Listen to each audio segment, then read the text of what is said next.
आपने ये नहीं देखा होगा, जिस 5वीं फेल से आप अपने बच्चों का गृह प्रवेश कराते हो, वो 5वीं फेल का ही मंच लगा के बैठा अम्बेडकर जयंती पर। बताइए कितने आज पुजारियों ने मंच लगाया बाबा साहब की जयंती पर? कहाँ लगाए? ये मंच को बता दे कोई। हम वैज्ञानिक और बुद्धिजीवी लोग बैठे, कितने ब्राह्मणों ने मंच लगाया बाबा साहब की जयंती पर? लगाया किसी ने?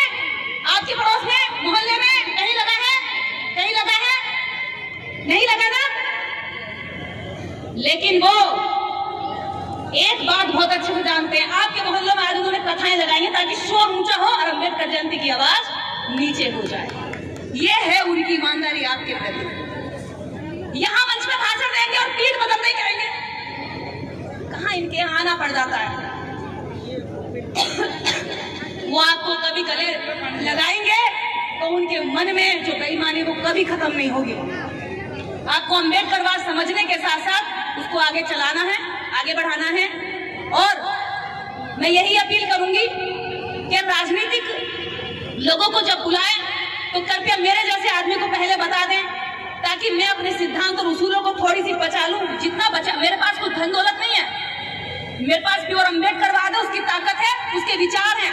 कृपया उस पे अमर बेल की तरह किसी और की परछाई में रोपण ना डालें, इसके लिए मैं हाथ जोड़कर विनती करती हूँ। और बाकी किसी भी मंच में मैं किसी भी जाति व्यक्ति के साथ बैठ सकती हूँ, लेकिन अम्बेडकरवाद के साथ मैं कोई भी मिलावट नहीं चाहती। मेरे व्यक्तिगत रूप से ब्राह्मण भी दोस्त हैं, क्षत्रिय भी दोस्त हैं, वन्य भी दोस्त हैं, लेकिन सामाजिक लड़ाई जो है वो मेरी ईमानदारी से रहेगी। यहाँ अगर कोई भी दोस्त टकराए तो दोस्त बाद में, पहले मेरा समाज है, मेरा समाज पहले है। तो इसी के साथ जय भीम, जय भारत। धन्यवाद। बार बार यहाँ कहा जा रहा राजनीति की बात मत करना। अरे भैया, राजनीतिक नेताओं को बुलाकर तुम उनके मुंह में अपने शब्द नहीं डाल सकते। उनके अपने शब्द होते हैं, अपनी भाषा शैली होती है। वो अपने नेता का नाम लिए बिना नहीं मानेंगे, वो अपनी पार्टी का नाम लिए बिना नहीं मानेंगे। सामाजिक मंच है तो सामाजिक लोग बुला लो, या राजनीतिक बुलाए है तो डरो मत। आप उनके मुंह में जवाब, निर्देश की अपनी जुबान है, अपने शब्द हैं, मेरे मुंह में कोई नहीं डाल सकता। ऐसे ही सबके अपने अपने होते हैं। बसपा में काम करने वाला आदमी खड़ा हो तो बसपा की बात जरूर करेगा, चाहे वो टेढ़ी कर दे, मेरी कर दे, कहीं चिपका के कर दे, करेगा जरूर। और किसी अन्य पार्टी का होगा तो वो भी करेगा। तो ये मंच बाबा साहब डॉक्टर अम्बेडकर की जयंती का रखा गया है, लेकिन जयंती के नाम पर न बाबा साहब के 4 विचार जनता तक पहुंच पाए, न 4 बातें पहुंच पाई, न उनका त्याग पहुंच पाया, न आगे की प्लानिंग पहुंच पाई कि इस समाज को करना क्या है, न हमारी कमियां, न हमारी वो जीत जिसको हम दिन भर छोटी छोटी करके हासिल कर रहे हैं। हमारी जीत ये है कि जिन पार्कों में कभी केवल राजनीतिक कार्यक्रम होते थे, आज वहां सांस्कृतिक और सामाजिक कार्यक्रम हो रहे हैं। ये हमारी जीत है। जिन सड़कों पर केवल अन्य धार्मिक नारे लगते थे, आज वो समुदाय अपनी गुलामी की जंजीरें तोड़कर आज इन सड़कों पर एक मेले के रूप में बाबा साहब अम्बेडकर की जयंती के दिन नारे लगा रहा है, जय भीम और स्वाभिमान। ये हमारी जीत है। कमजोरी कहाँ है कि हम एक साल जयंती मनाएंगे, सारा जोश खरोश, सारी जुनून, पैसा एक दिन लगा देंगे और बाकी 365 दिन घर जाकर सो जाएंगे। ये झंडे घरों में धूल खा रहे होंगे। ये बच्चे अब कभी नहीं जानेंगे कि अम्बेडकर क्या है पूरे 5 साल तक। बस यहाँ सुन लिया, यहाँ जान लिया, उनके दिमाग पे 2-4 दिन असर रहेगा। ये ह्यूमन नेचर है। 3 हफ्ते से ज्यादा कोई बात याद नहीं रखता है व्यक्ति सुनी हुई। अगर 3 हफ्ते के बाद आपने कोई नई बात अम्बेडकर पर नहीं छेड़ी तो बच्चा भूल जाएगा पुरानी बात को। बच्चा हो, महिला हो, ह्यूमन 3 हफ्ते से ज्यादा बात याद नहीं रख पाता है। और आप तो पूरे साल भर अब नहीं लौटोगे। जरूरत यह है जिसने यहाँ से सुन लिया वो यहाँ से जाकर आगे पहुंचाए, जिसने यहाँ से समझ लिया वो आगे जाकर लोगों को समझाए। मैं इधर बहन बेटियां बैठी हैं, इनसे अपील करूंगी कि वो बैठ जाएं। थकी होंगी आप, धूप में आई हैं पैदल चल के। इधर आ जाओ, चेयर खाली पड़ी है, आप ही के लिए बिछाई है, ये सम्मान से बैठिए आप।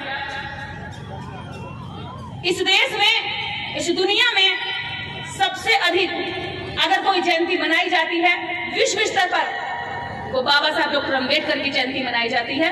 आप होली, दिवाली, दशहरा त्योहार जिस तरह उन पर खुशियां बांटते हैं, मिठाइयां बांटते हैं, जिस तरह से उस पर नए कपड़े पहनते हैं, बाजार जाते हैं, शॉपिंग करते हैं, हैप्पी होली, हैप्पी दिवाली कैसे हैं, ये कहना शुरू करिए, हैप्पी भीम जयंती, हैप्पी अम्बेडकर जयंती, हैप्पी अम्बेडकर जयंती। जब चारों तरफ ये गूंजेगा तो बच्चों को भी समझ में आएगा हैप्पी अम्बेडकर जयंती।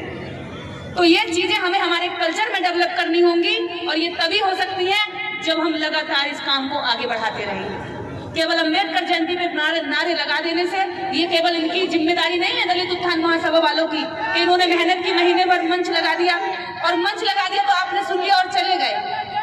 ये साल के 365 दिन हमें इस विचार को पढ़ना है, इस विचार पर चलना है, अपने सांस्कृतिक परिवर्तन करने हैं। हमारे बच्चों को जन्म हम देते हैं लेकिन नाम रखने के लिए हम कोई 5वीं फेल चुटियाधारी ढूंढते हैं। ये हमारी गुलामी है। बच्चे को पाल पोस कर डिग्री देकर बड़ा हम करते हैं, जब शादी की डेट रखनी होती है तो 5वीं फेल। बेटे को IAS बना दिया लेकिन शादी की डेट रखने के लिए 5वीं फेल चुटियाधारी को ढूंढते फिर हैं। ये हमारी नाकामी है। उन्होंने कार्यक्रम आयोजन किया और सर्वप्रथम बहन कुमारी मायावती जी का आभार कि उन्होंने इस विशाल पार्क को बनाकर हमें बैठने के लिए स्थान दिया। हमारे बैठने के लिए स्थान बनाने वाली महानायिका को भी यहाँ से नमन, क्योंकि हमारे बैठने का कोई स्थान नहीं होता तो हम कहाँ सड़कों पर चलते, सड़कों पे हमारी जयंती नहीं मनने देते।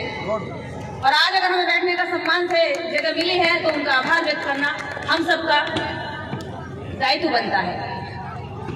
दूसरी बात यह है कि आज बाबा साहब अम्बेडकर की जयंती है। यह विश्व का सबसे बड़ा पर्व है, महापर्व, और इस पर्व के लिए हम महीने पहले मेहनत करते हैं लेकिन इस बहती गंगा में हाथ धोने कुछ और लोग भी चले आते हैं। कोई बात नहीं, धो लो भैया, हम तो लगातार श्रमिक लोग हैं, मेहनत करने वाले लोग हैं। खेती हमने उगाई, मजे से तुमने खाई, सड़क हमने बनाई, गाड़ी तुमने दौड़ाई, महल हमने बनाया, ईंट पानी हमने खोदा, कुआं हमने खोदा और पानी के मालिक तुम कहलाए। पानी के लिए फिर भी हम तरसे गए। तो आज भी यही हो रहा है। वो जहां जाएंगे आप पर अमर वेल की तरह छा जाएंगे, आपको पता भी नहीं चलेगा। अधिकार आपको मिले बाबा साहब अम्बेडकर के संविधान से, लेकिन पूजा की थाली सजाकर आज भी हम उनके चरणों में रख कर आते हैं। यही है हमारी गद्दारी और उनकी जीत। इसीलिए वो जीत रहे हैं। आज भी मैं सबसे बड़ी बात यहाँ कह दूं, मंच पर जितने उपस्थित लोग हैं सब सम्मान कर यहाँ पर बैठे हैं, लेकिन अम्बेडकरवाद को समझने की, उस पर चलने की अभी हम बहुत दूर हैं। उस सड़क पर अभी हम नहीं पहुंचे हैं। अभी तो सड़क पर चढ़े भी नहीं है, इधर उधर डगमगा रहे हैं। कभी इधर को डबलिंग करते, कभी इधर को हिल जाते, कभी इधर को हिल जाते। जितने सीधे चल पड़े, हमारे सिद्धांत होने लगे। पहले हमें अम्बेडकरवादियों को अपने सिद्धांत, अपने उसूल बनाने होंगे, तभी दुश्मन हमारी तरफ आएगा। वरना हम खिसक उधर जाते रहेंगे, वो यहाँ आते रहेंगे, हम जाते रहेंगे। मैं कुछ और बोलना चाहती थी, कुछ और बोलकर सोच कर आई थी कुछ और बोलने, लेकिन आज माहौल को देखकर कुछ और बोल पा रही हूँ। वो हमें कभी बर्दाश्त नहीं करेंगे, हम चाहे उनसे कितना भी गले लगा ले, कितना भी प्यार कर ले। अगर वो हमें बर्दाश्त करते तो 50 साल उस पार्टी ने, अब 10 साल इस पार्टी ने बाबा साहब अम्बेडकर को दबा के रखा है। अगर ये आम जनता जान रही है तो ये इन मंचों की वजह से है। हमारे जैसे हजारों कार्यकर्ता जो जान जोखिम में डालकर अम्बेडकरवाद की बात करते हैं। जब हम अम्बेडकरवाद की बात करते हैं तो हम पर मुकदमे होते हैं। जब हम समानता की बात करते हैं, न्याय की बात करते हैं, तो हमें मारने की धमकियां दी जाती हैं। हम ये नहीं कहते कि तुम्हारा छीनेंगे, बस हम ये कहते हैं कि हम अपना अधिकार मांगेंगे। इतने में हम पर हमले होते हैं, इतने में वो बर्दाश्त नहीं करते।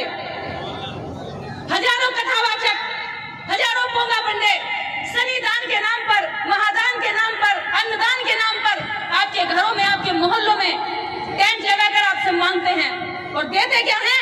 आपके हाथ में आपके वो दुश्मन जिन्होंने आपके पुरखों का, आपके महापुरुषों को साजिश और छल के साथ में हत्याएं की। और हम सोचते हैं कि उन्होंने हमें बहुत कुछ दे दिया।